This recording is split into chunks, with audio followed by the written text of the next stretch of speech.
Halo Sobat Hukum, di sini saya akan menceritakan sedikit tentang salah satu dari jasa hukum.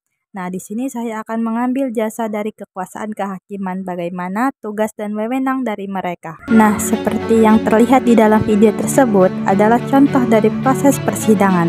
Jadi, langsung saja saya masuk ke topik pembahasannya ya.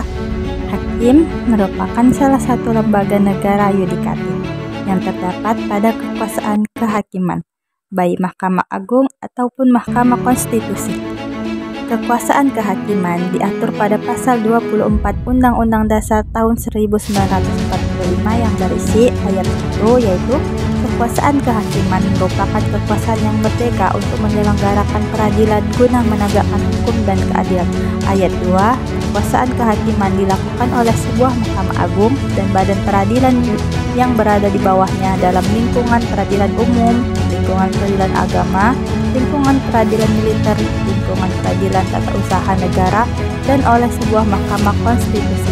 Ayat 3, badan-badan lain yang fungsinya berkaitan dengan kekuasaan kehakiman diatur dalam undang-undang.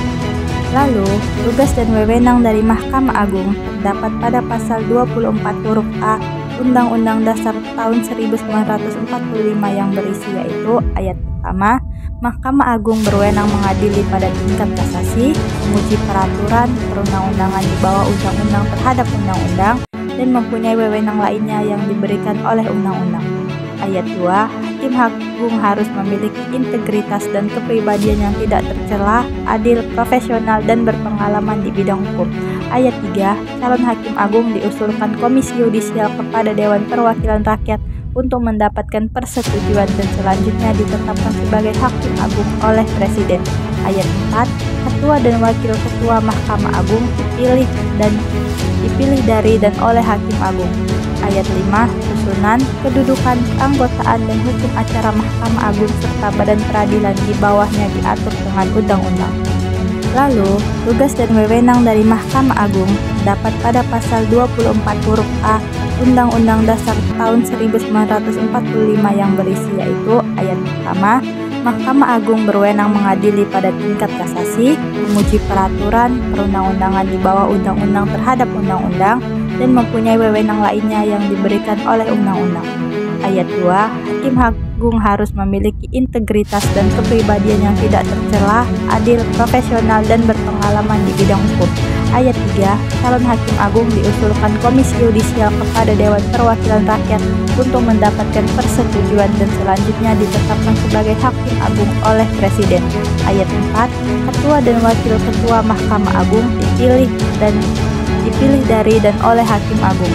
Ayat 5, susunan, kedudukan, keanggotaan, dan hukum acara Mahkamah Agung serta badan peradilan di bawahnya diatur dengan undang-undang. Mahkamah Agung diusulkan oleh Komisi Yudisial atau KY yang terdapat pada pasal 24 huruf B Undang-Undang Dasar tahun 1945. Selain dari Mahkamah Agung, terdapat pula Mahkamah Konstitusi yang mempunyai tugas dan wewenang pada pasal 24 huruf C Undang-Undang Dasar tahun 1945 yang berisi, yaitu ayat 1, Mahkamah Konstitusi berwenang mengadili pada tingkat pertama dan terakhir yang putusannya bersifat final untuk menguji undang-undang terhadap undang-undang dasar, memutus sengketa kewenangan lembaga negara yang kewenangannya diberikan oleh undang-undang dasar, memutus pembubaran partai politik, dan memutus perselisihan tentang hasil pemilihan umum. Ayat 2, Mahkamah Konstitusi wajib memberikan putusan atas pendapat Dewan Perwakilan Rakyat mengenai dugaan pelanggaran oleh Presiden dan atau Wakil Presiden menurut Undang-Undang Dasar. Ayat 3, Mahkamah Konstitusi mempunyai 9 orang anggota Hakim Konstitusi yang ditetapkan oleh Presiden, yang diajukan masing-masing 3 orang oleh Mahkamah Agung, 3 orang oleh Dewan Perwakilan Rakyat, dan 3 orang oleh Presiden. Ayat 4, Ketua dan Wakil Ketua Mahkamah Konstitusi dipilih dan oleh Hakim Konstitusi. Ayat 5, Hakim Konstitusi harus memiliki integritas dan kepribadian yang tidak tercela, adil, negarawan yang menguasai konstitusi dan ketatanegaraan, serta tidak merangkap sebagai pejabat negara. Ayat 6, pengangkatan dan pemberhentian Hakim Konstitusi, hukum acara, serta ketentuan lainnya tentang Mahkamah Konstitusi diatur dengan undang-undang.